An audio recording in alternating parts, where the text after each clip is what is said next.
Bring up my guy Marvin Francois. Yeah. My God, I appreciate you. Shannon Sharp with credit is crazy. Does this work? This is actually. What's going on, family? How y'all feeling? Yeah. Hold on. Let's make sure this. Okay, it works. Cool. Before we get started, just to do a little bit of a temperature check, by a show of hands, how many people in here know either my podcast or my YouTube channel? Hands up. Crazy. That's insane. This is going to be fun. Awesome. So in this part of next question is, by show of hands, how many entrepreneurs we got in the room? Okay. Credit repair people, hands up. Funding people, hands up. If you, this guy said, that's funny. Any other like miscellaneous business outside of credit and funding that we got in the room? Cool. So it's going to be either way, whether you're in credit, funding, doesn't matter. This is going to provide you value. So in this part of the presentation, we are going to be talking about, I don't need this. Here you go. I'm going to just do it without it. Fantastic. We're going to be talking about idea, package, and profit, the YouTube framework that I've used that I'm going to teach you all to use that's going to help you guys turn clicks on YouTube into cash flow for your business. I'm going to give you guys a proven framework that I've used over the course of the past 5 years to scale on YouTube, my credit and funding business through YouTube so that you guys could do the same. If you're excited, just scream YouTube real quick and we'll jump into it. YouTube. Y'all can do better than that. Scream YouTube real quick. YouTube. Let's rock and roll. Awesome. Now, before we get into the game, I'm going to give you guys a bit of backstory behind the man you've seen on the screen. For those who are unfamiliar, my name is Marvin Francois. So I am the Chief Marketing Officer of Takeoff Financial, and I'm also the host of the Marvin Francois Show, your number one source for all things business, finance, and investing. To date, we have over 120,000 either established or aspiring business owners that we've helped repair their credit, learn how to structure their business, or get access to funding through way of our platform and our consulting firm. But, ladies and gentlemen, it was not always like this. So, let's talk about it. A couple years before becoming the dude that you guys see here, back in 2017, I was actually a college dropout aspiring to be a professional stand-up comedian, right? So by day, I was flipping burgers, and by night, I was telling jokes, trying to finance this dream. I come from a Caribbean background. My parents was not finna finance me trying to be the next Kevin Hart, so I had to go ahead and go out there and do it myself. I learned very quickly that on the front end, while comedy seems lucrative because you're doing hundreds of thousands of views, on the back end, the money don't be moneying, all right? It does not do what you need for it to do, right? Because I was touring and doing colleges and comedy clubs all across the country, but this is essentially what my bank account looked like at the end of it. And for me, I didn't really get to a point of having that epiphany until 2020 came. Obviously, you guys know that's the COVID era. I remember one night going to sleep, looking at my bank account, and I just broke down into tears, because I was 3 years into the space. I thought that this was supposed to be my thing. The money wasn't coming in the way I thought it needed to, and I knew that I had to pivot, and that's exactly what I did. So I ultimately did research into what do rich people do to get rich? And everyone in here knows you're either an investor or an entrepreneur. I decided to become an entrepreneur and started getting into business. Now, everybody and their grandmother on social media makes it seem like you start a business today, you make $1 million tomorrow. It doesn't go that way, right? My first 4 businesses failed, so I started e-commerce. That didn't work. Started a hand soap business, true story. That did not work.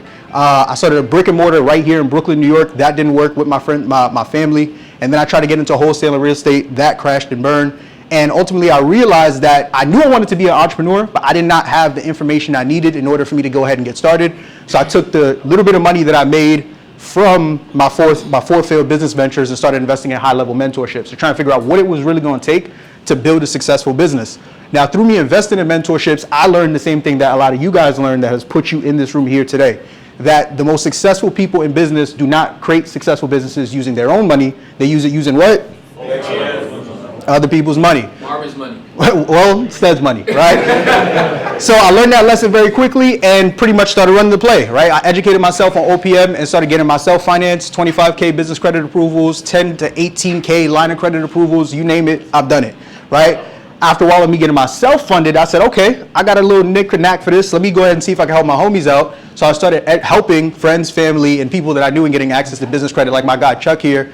One of my first business funding clients, I helped get access to 50K in funding. And little did I know that God was showing me in that season that funding was going to be my 5th and first successful business that I ever launched, right? So in that same year of 2020, I launched my 5th business, which was my credit and funding company, Francois Capital, and pretty much hit the ground running when it comes to that. Now, the good news is I had the funding, okay? I had the business acumen to go ahead and create a successful business, but I didn't have the most important thing that we're going to be talking about here today. So everybody, of course, knows who this gentleman is. He has a quote that I absolutely love where he says, "It's hard to stay poor with leads banging down your door."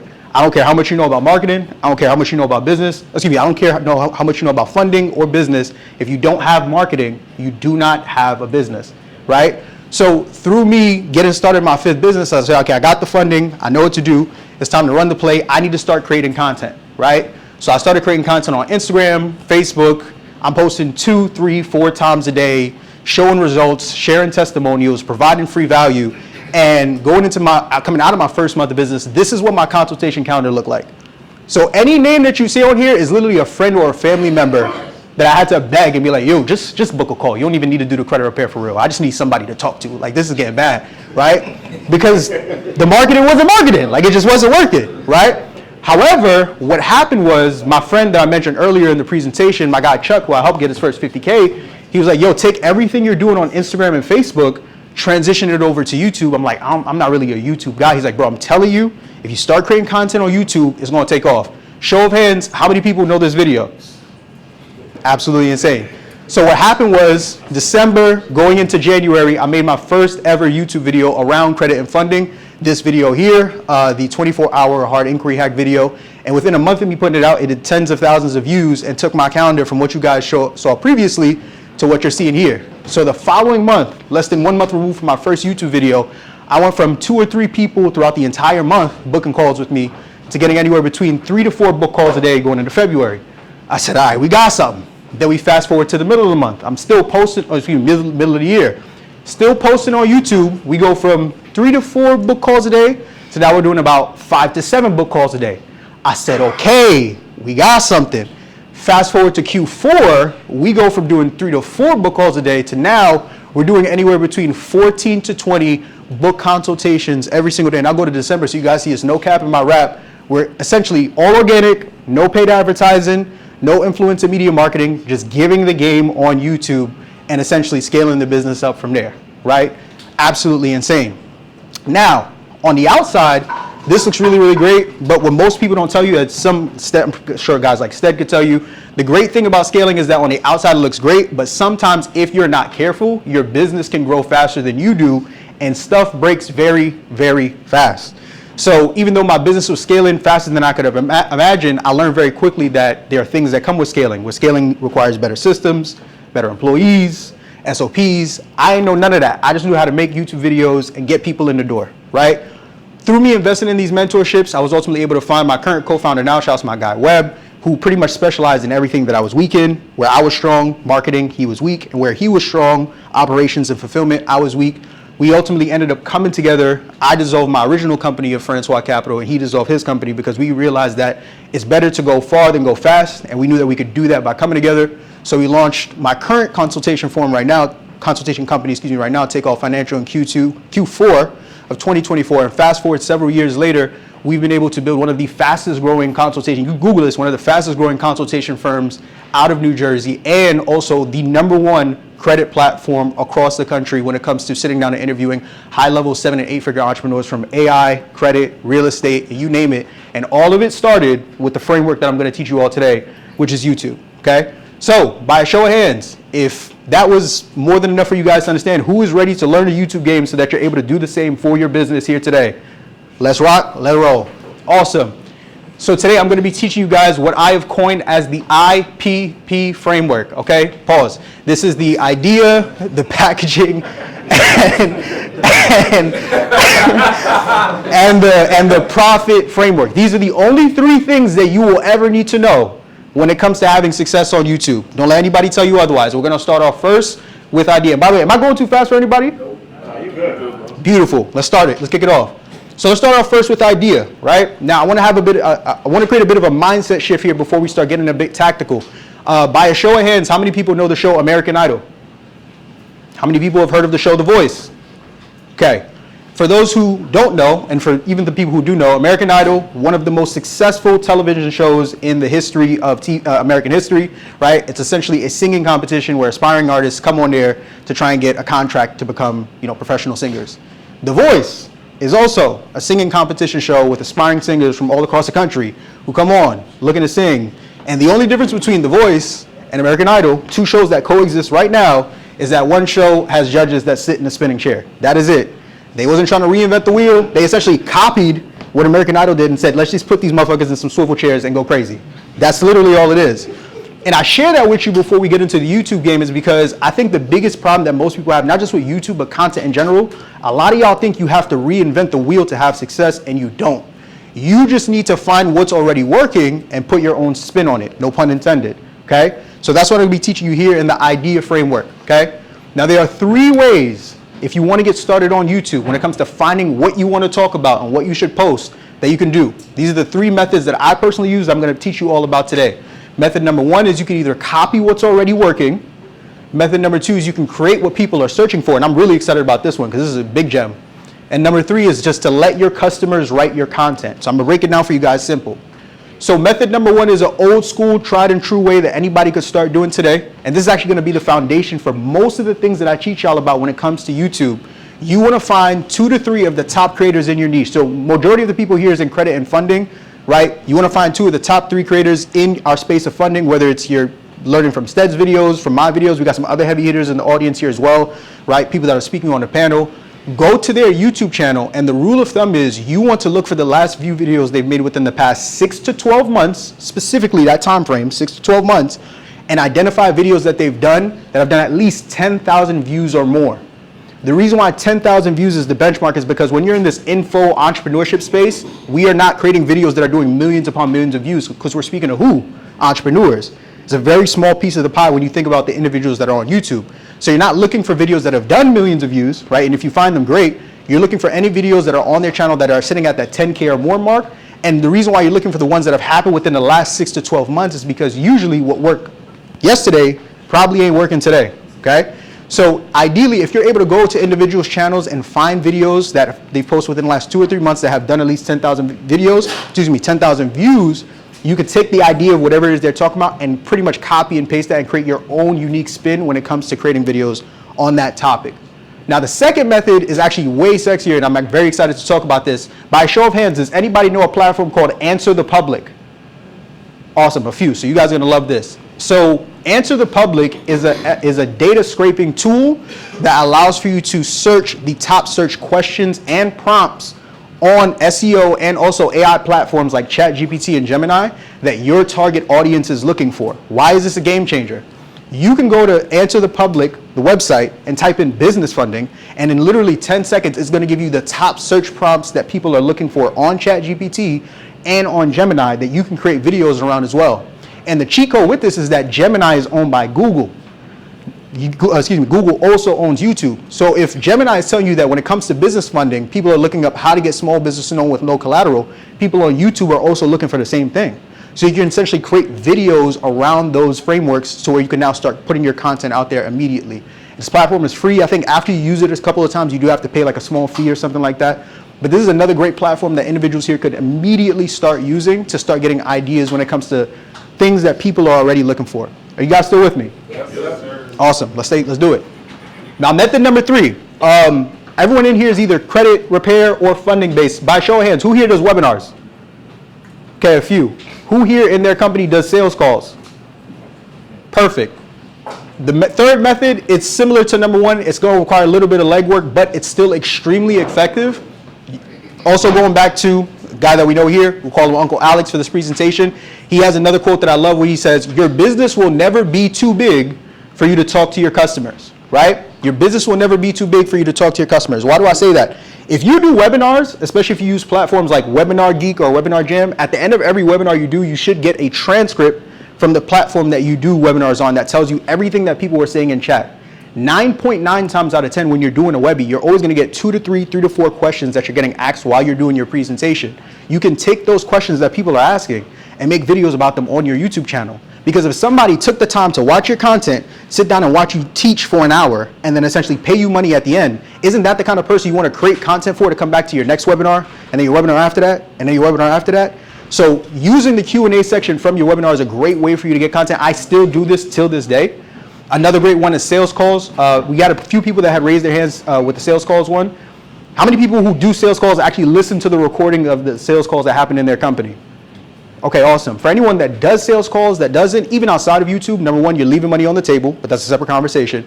But for the sake of YouTube, if you listen back to your sales calls, if somebody's took time to book a call and show up to that call, majority of them are usually going to have the same objections that they're presenting to you or your sales team before you close them, or questions that they're asking. You can create content around those questions and then either provide it to your sales team so that they're able to send it to the people before they show up so they're easier to close, so you're able to do more sales, or just keep it on your YouTube channel as a whole, so that's one less objection that you're going to have to go through to ultimately close more deals for your business.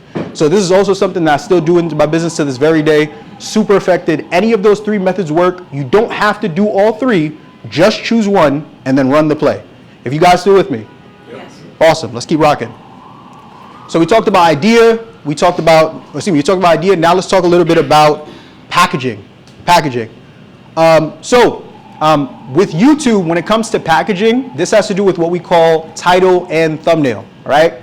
Now, simply put, if everyone opens up their YouTube app right now, whenever you're scrolling through YouTube, you're always going to see one of these that's connected to the video that you're going to click on, right? So title is, of course, the description of what the video is about, and thumbnail is some form of an illustration that is showing you also helping to explain what the video is about as well. If you're getting started from ground zero when it comes to YouTube, nothing is more important than the packaging, because if they do not click, they will not watch your video. Case in point, how many individuals in here know about the shoe store Payless? Everybody, right? How many individuals have heard about the store Paylessy? Yeah, I remember that. Okay, awesome. So some people know. For the people who don't know, there were a group of dudes who conducted a social experiment where in a mall, they went to a Payless inside that mall and bought every single shoe outside of that Payless, opened up a store in the same exact mall, called it Paylessy, and essentially resold Payless shoes, but on the front end, framed it as if they were like this high-end luxury brand when they were really just reselling Payless shoes. And not only did they sell out same day, they had a line wrapped around the store, and they marked up the prices like 5-10 times what it costs to buy that Payless. Same exact shoes, but the only reason they did it is because they packaged it in a way to where they were able to create more intrigue and make more money. Success on YouTube works the same exact way. If you don't understand how to package the content you're creating, and you're going to get up against people like me and up against people like Stead, we're going to beat you guys 10 out of 10 times, right? So learning how to package your videos is extremely, extremely important, and it's also extremely simple for you guys to do as well. So let's start off first with titles. Now, when it comes to how you title your videos, you guys do not have to reinvent the wheel or think hard. I'm going to give you a framework that I use right now for my YouTube channel for all my videos that you guys now have access to. So how many people here are familiar with Claude? Okay, awesome. If you're still using ChatGPT, you should probably do some research. Claude right now is a much better platform for you to be leveraging when it comes to using AI tools. This is a prompt that you guys can use. I'll give you guys a quick second to screenshot it. But essentially what you're going to do is you're going to go to Claude after you've gotten the idea for your YouTube video, and you're going to say, you are a YouTube strategist for the top content creators in the funding or credit repair space.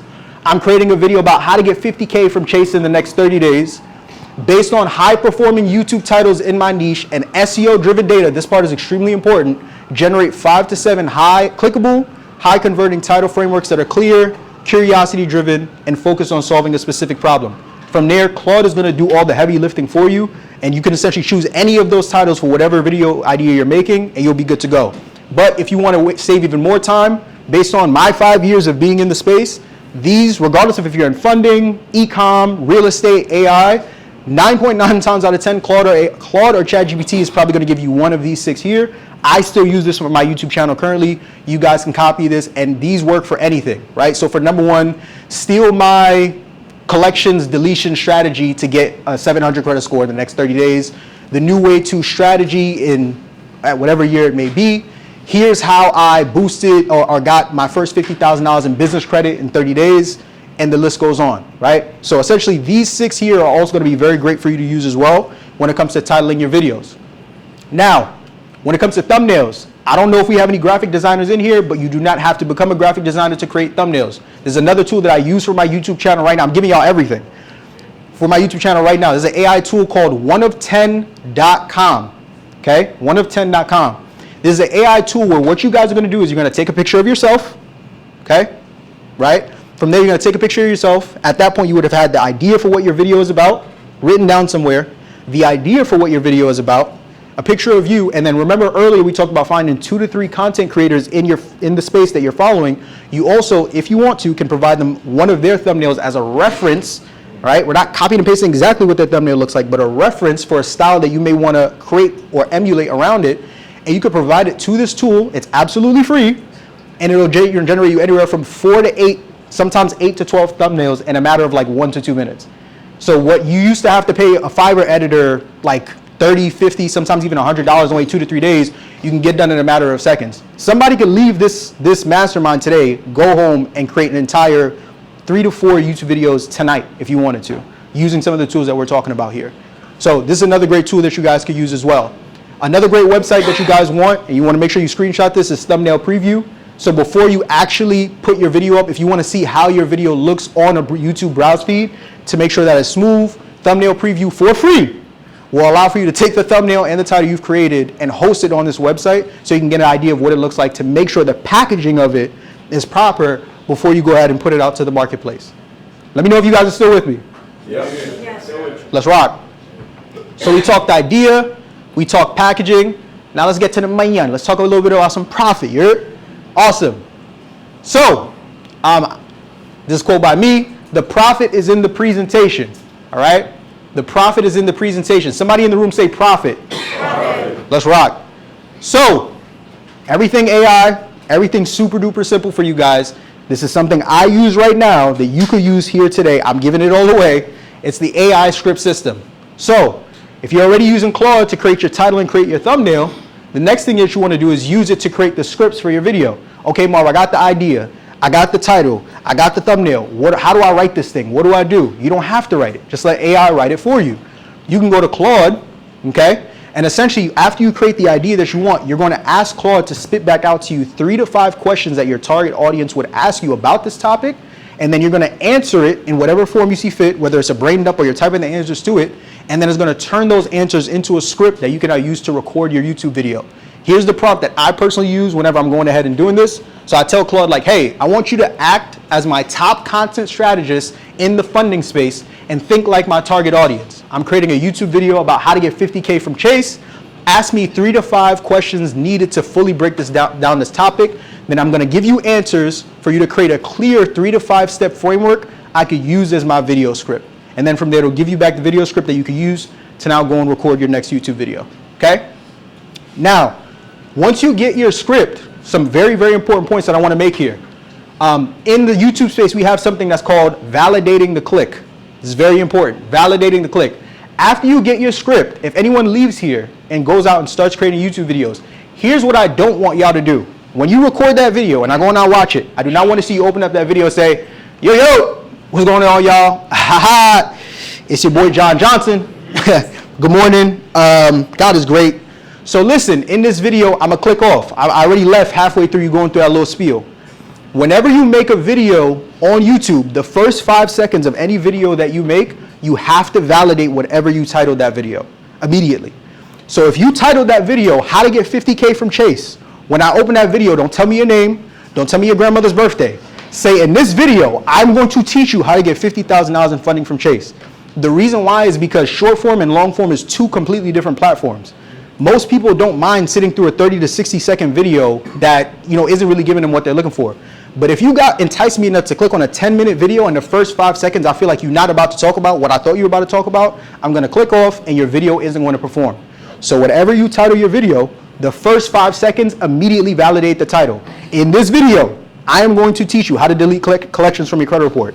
In this video, I'm going to give you 5 credit builders that you can use to build your credit report. Whatever the title of the video is, say it back. If you watch any of my talking head videos right now or videos on YouTube right now, I still do this 5 years till this day, which is why I've been able to grow my channel as fast as I have. I got a very quick question. I'm sorry. I'm almost done. Yeah, I got you. Now, the profit part of it. The best places for you to send your YouTube traffic, very, very important. From my experience being in the space and from other people I know who are absolutely crushing it in YouTube, you can send people on YouTube anywhere. But these are typically going to be the 4 best places for you to send them to ultimately turn those clicks to cash flow. Number 1, like for the people who do sales calls, you want to send them to your call funnel, right? If you sell anything high ticket where you sell 1-to-1, sending them straight from YouTube video to your call funnel is always going to be great. If you run Webbies, of course, sending them to your opt-in page so that they're able to show up to your Webbie is going to be great too. Another great one, if you have anything low ticket, like a $17 ebook or like a $37 a month school community, sending people from YouTube to your school community is also going to be great too. Or any lead magnets that you have. So if you offer newsletters, ebooks, checklists, whatever, or what's it called? The list, when you give them like the list of banks or what credit reporting agencies they pull from, stuff like that.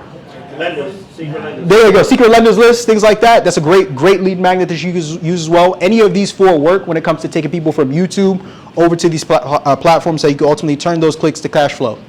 Another important thing with YouTube, we talked about validating the click. The next thing that you guys want to make sure that you're doing on YouTube, let's say you have a 10-minute video, you want to push them to your Webby or wherever it may be. You don't wait until the last 30 seconds of the video to say, yo, by the way, if you're still watching, I got a webinar that I do. Never do that. That worked back in 2020 and 2019. That's not working in 2026. You want to pitch whatever it is you're pushing them to in the middle of the video. The reason why is because if you do it at the beginning and somebody's watching you for the first time, you haven't built enough trust with them where they want to go ahead and move forward and take whatever it is you're offering. So they actually may click off because you're jumping the gun too fast.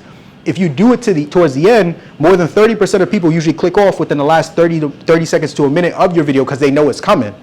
If you do it in the middle, you got to think, if somebody was able to watch your video up until that point, they're invested in whatever it is you're talking about, their buyer's intent is as high as it possibly could be in that moment, so that's when you want to soft pitch them.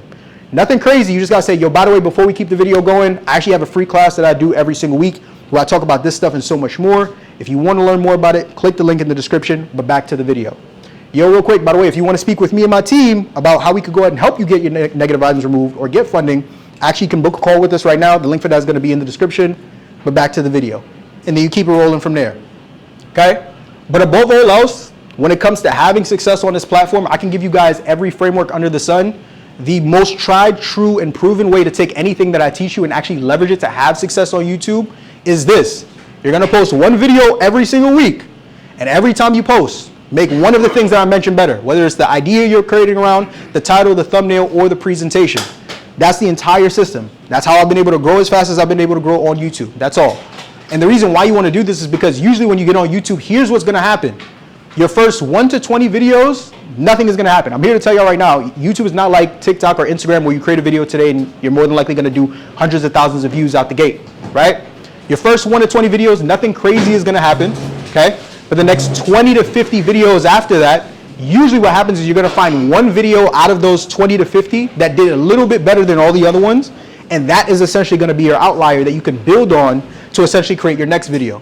And by the time you keep doing that, the goal is for you to get 2 to 3, 3 to 4 outliers where it's like, okay, if I got 100 videos, 80 of them are doing 100 views, but these 20 that did 1,000 plus, I talked about topic A, topic B, topic C. Okay, great. I now have my blueprint in terms of what my audience is looking for, and you're watching and repeating the process. I share this with y'all because if you watch my YouTube videos in 2026 and my YouTube videos in 2020, I'm talking about the same stuff because my audience wants me to talk about the same stuff. And we're still making more money now than we did back then. So once again, you don't have to reinvent the wheel. You just have to find what works and keep building on it as you continue to move forward in this space. So I know you guys have a few questions. We're going to start to close out. But before we close, like I mentioned before, we've built one of the largest media platforms in not just the credit space, but entrepreneurship space as a whole, where we've interviewed high-level 7, 8-figure entrepreneurs from every industry you could think of, from AI to business coaching, personal credit, and business credit. I get inquiries all the time about how individuals can be a guest on the Marvin Francois Show. So I wanted to do something special for my guy Stead because I love him dearly. So if you are interested in learning about how you could potentially be a guest on this platform that I host, I went ahead and put together an inquiry form here that you guys could scan, fill it out, and learn a little bit more about how you could potentially be a guest on the show. There is an investment involved, but for anyone who scans the code today, you would be getting a discounted rate, as once again, me showing love to my guy Stead. But that's pretty much it. Thank you all for your time. God bless.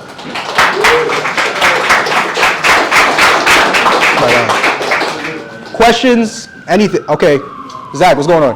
What's going on, bro? All right, so my first question is, so now, do you use the YouTube videos that you create to create short form content and post on your other social media platforms? Yeah, great question. I just started doing that. So before I used to make short form videos separately because the way I made my YouTube videos before, it wasn't conducive to be repurposed to short form. But now because I found a way to do the long form videos a little bit differently, now I do that, yes. Okay, second part of your question, my question. Yeah. Your question.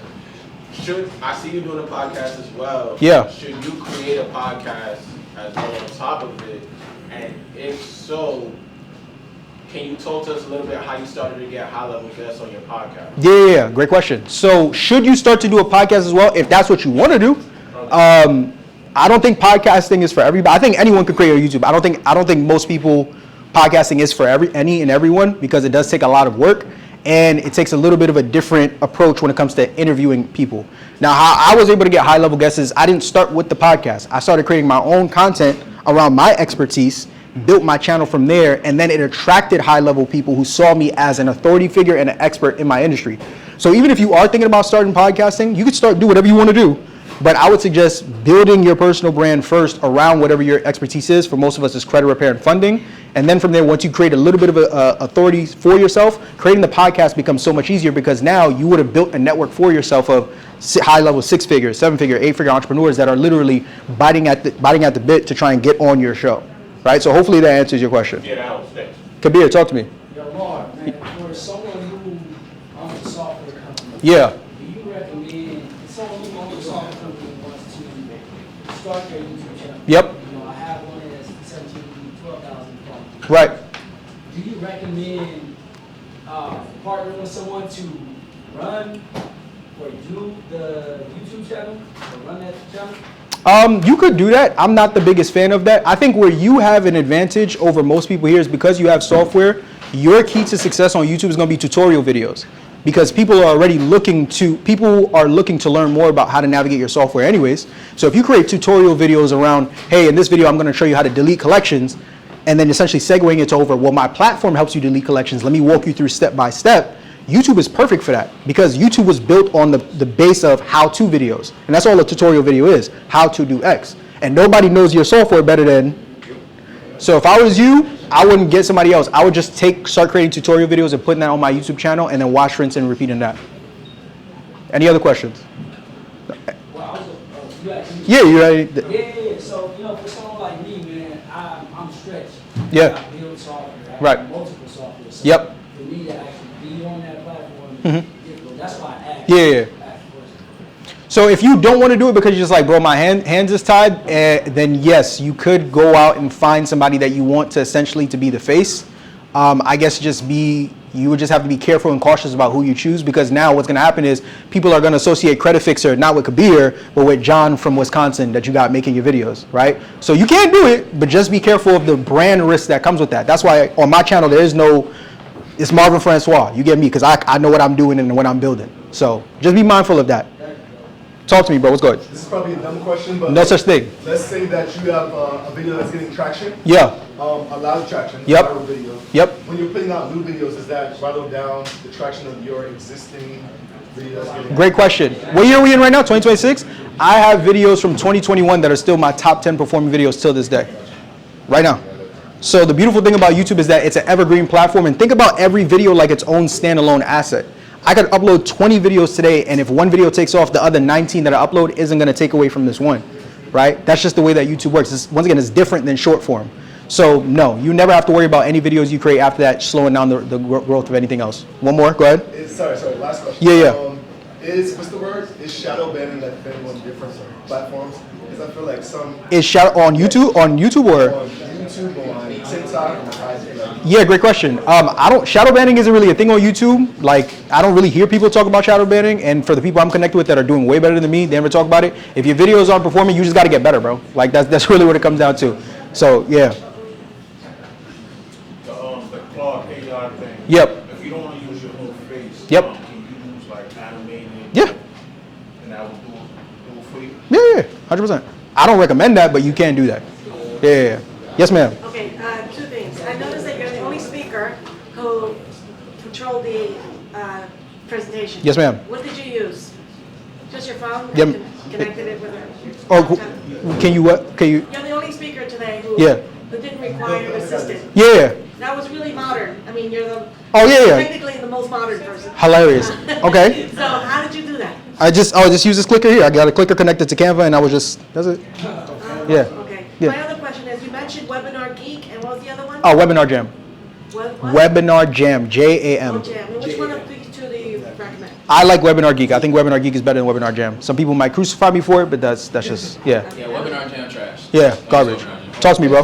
Yeah, so you said in your, when you somebody else has a question about repurposing long form content to Yep. short form. You said you just started doing that. Yep. So what was the change that you made from what you was doing before that makes this new content that you're making possible to repurpose for short form that the other content was? Great question. Pretty much what I just taught y'all, because the reason why it was so hard for me to repurpose long form to short form is because I used to write my scripts like word for word myself. But when I started leveraging AI, it structured my scripts in a way to where as I'm talking in long form, I'm saying it in a way to where it makes it easy to clip. So before, because I would just run and just be talking nonstop, my editors will come in and not really know where they're pulling the content from that could actually be used as short form. But now I'm like, okay, here's step one. Step one is one clip. Okay, here's step two. Step two is another clip. Here's step three, and then so forth and so on. So that's all. So did it just happen to happen, or did you like prompt whatever AI platform you're using to do it that way? I just prompted the AI platform that way. That's it. Like for me, I treat Claude like my video assistant, and I talk to it like a regular person, and then it pretty much I reverse engineer that to get what it is I'm looking for when it comes to how to structure the content. Yeah. How many more questions? Oh, okay. Talk to me, bro. How you doing, Moss? What's up? I watch a lot of your content. Yep. A lot of your business. Dope. Business. I grew my shorts page about 20,000 followers. Fire. But the thing is, I'm trying to decide whether I want to transfer it to TikTok Live or do I spend time making long forms? Because I feel like I can't do both. It's either I'm on TikTok Live for maybe 4 hours, be on doing long forms to edit them. So I don't know which one is better. Which one? Well, why do you create content to feed your business, right? Right. Which one feeds your business more? I get views from both, but I see TikTok Live is growing, and it's more like it's more direct. Okay. Client base versus YouTube. You gotta wait for the views to build up, and then people comment. Now you tell them, hey, click the link. So I feel like TikTok is a little bit more, direct. Yeah. But at the same time, it's like you want something everlasting on YouTube. So I'm trying to see like where should I spend my time. Well, going back to my first question, it all comes down to which one feeds your business more. So I think you got to do it better, look into the numbers, because I'm sure both of them are probably helping, but one probably has a bit more of an edge over the other. And then from there, once you identify which one is feeding your business more, then I would do an 80-20. Okay, I'm going to give 80% of my time to the thing that's feeding my business more, and 20% to the thing that is still giving me some, but it's more of a long-term play, which it sounds like that's what YouTube is for you. That's what I would personally do. Does that answer your question? Yeah. Okay, awesome. Anybody else? Okay. Oh, well, no, you asked a question before. Let me get somebody who did next. I'm sorry.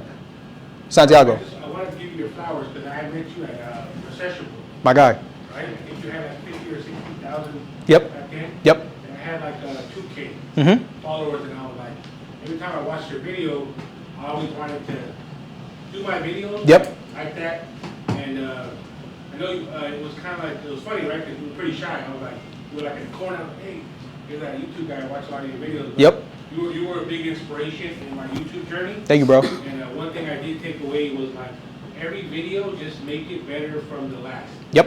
One thing that I tried that I failed, once I got to like 120K subs, Mm-hmm. then I started like bringing on guests Mm-hmm. that I wanted to connect with. Yep. Like Julie Newman, like Mhm. her dad. I brought her on this podcast, and my goal was to bring them on, talk, Yep. and then at the end spin it to like some financial stuff. Yeah. The People ain't gonna want work. me to gravitate Yeah. because my channel is credit-based, Navy Yep. Fed-based. And my son always talks about me, like, just talk about Navy Fed stuff, Dad, and then the video's gonna pop. Mm-hmm. But I'm just trying to like incorporate, like me and Stan's video did the most, but it was talking about Credit, yep. funding and stuff like that. But that's what I'm saying, not gonna veer off to something else and Mhm. stick to what's working. So. And now you said you're at 120K now? That's fire, bro. That's incredible, bro. I'm proud of you. Thank you, bro. Any other questions? Oh, what's up? Who's your favorite interviewer? Who's my favorite? Okay, what's funny is we gotta go. So Evan's been on the show. Tevin and Brandon have been on the show. Kabir's been on the show. I haven't been on. Santiago has been on the show. So who's my favorite guest I've interviewed? Man, I love all my guests equally, man. I love all my guests. I love all my guests equally. I love all my guests equally. You gotta choose. I love all my guests equally. I'm not creating no division. I'm not creating no division. You gotta choose. You gotta choose. I give us top three. Top three? Top three in order. In this room or all time? Overall. Overall? All time? All time. All time. All time. All time. Top three all time? In any industry or just credit and funding? Man, look, Anything? anything. Y'all crazy. I'll go. First off, y'all pulling out the cameras is crazy. Let's start there. That's crazy. I'm gonna get mad text like what? Top 3. Sorry, man. You good? Nah. I'll go Herman Dulce, number 1. I've done 3 with him. I'll go. Sheesh. It's getting hot. Damn. All right. I'll go Herman Dulce, number 1. I have to put Durain Delevante up there because the podcast wouldn't have happened without him. So a lot of y'all got on the pod because I did it with Durain because he helped me get it started, and he still has the number 2 most viewed video all time. So I'll give it to Durain, and then number 3, sheesh. Fuck. I will. Everybody else. Hold on. I'm gonna give it to my Lord and Savior Jesus Christ. Now let me stop. I will. That's tough, bro. I'll give it to Stead. I'll give it to Stead. Dude,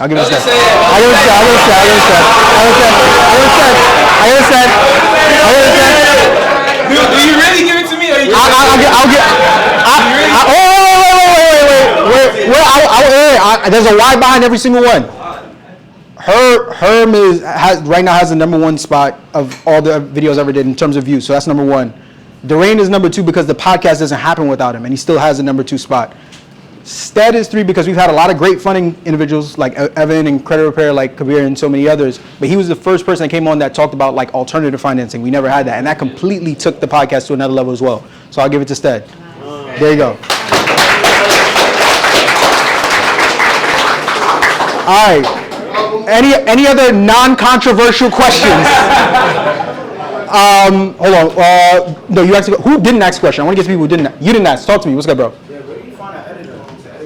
Great question. What's funny is if y'all do research, like it's gonna get to a point where you can start using like Claude Code to edit your videos. Like it's really getting there. But where I get my editor, onlinejobs.ph. Like I just hired a short form guy the other day for a couple $100, and then long form as well. Like also like onlinejobs.ph. And there's also like agencies as well. Agency I used to use. What are they called? Brandive, Brandive, Brandive. So they do like long form and short form. So I just stopped working with them, not because they're bad, they're great, but I just wanted to bring things in-house, so you guys can use that as well. Any other questions? Who didn't? the questions too, so we go to schedule. I'm going to people who didn't ask questions. Yo, what's up? How much do they usually run? Huh? How much do they usually cost? How much does it usually cost for what? The question he just had, the editors. My personal ones or the agency? I mean, I guess both, right? Because I mean, you're at a different level, you say, right? Than someone starting. So, if you want to get a long form editor, that probably costs you, if they're working full time, like, and they're in the Philippines, like $1,000 a month, like nothing crazy. And then the agency is going to be more expensive, but that's just because they do more for you. So that could be anywhere between like $1,500 to $1,700 a month, depending on how much content you're putting out. So yeah. Onlinejobs.ph, yeah. You have a question? I use Claude for just to like help scrape Google or something like that, or LinkedIn. But it times out. I pay the $20 a month. Do you think I have to go to the $100 a month? I just started like truly using Claude these past couple months, so I'm not 1,000% sure. I would say if we can exchange information after that, and then we'll kind of build from there. Because I don't want to give you any wrong information I'm not 100% confident in. So yeah. All right, now we can go back to some people. Yes. Okay.